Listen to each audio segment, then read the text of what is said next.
Évangile selon Saint Luc et Saint Matthieu. Gloire à toi, Seigneur, gloire à toi. En ce temps-là, un homme du nom de Jaïr, qui était chef de la synagogue, s'approcha de Jésus. Tombant à ses pieds, il le supplia de venir dans sa maison, car il avait une fille unique d'environ 12 ans qui se mourait.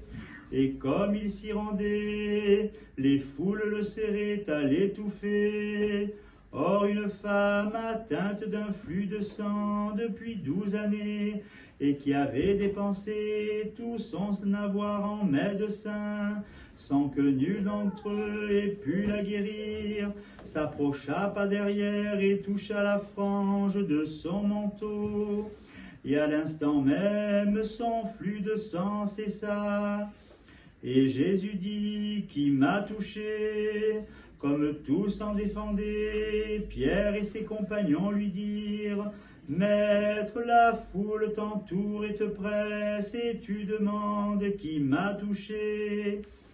Mais Jésus répondit, quelqu'un m'a touché, car j'ai senti qu'une force est sortie de moi. Se voyant alors découverte, la femme vint, toute tremblante, et se prosternant devant lui, elle déclara devant tout le peuple pourquoi elle l'avait touché, et comment elle avait été guérie à l'instant. Jésus lui dit, aie confiance, ma fille, ta foi t'a sauvée, va en paix. Comme il parlait encore, quelqu'un arriva de chez le chef de la synagogue et lui dit, ta fille est morte, n'importune pas le maître. Mais Jésus, entendant cela, lui dit, ne crains pas, crois seulement, et elle sera sauvée.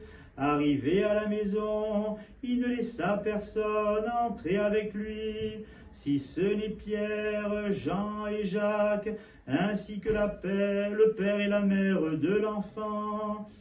Tous pleuraient, se lamentaient sur elle, mais il leur dit, ne pleurez pas, elle n'est pas morte, elle dort.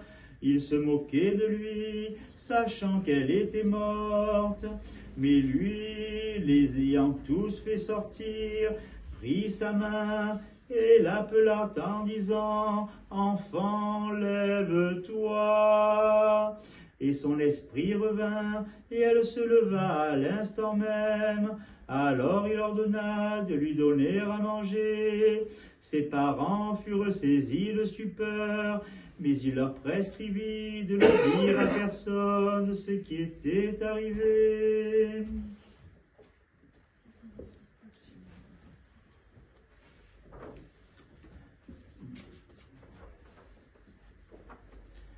Le Seigneur dit, veillez donc, puisque vous ne savez pas à quel moment votre Seigneur viendra.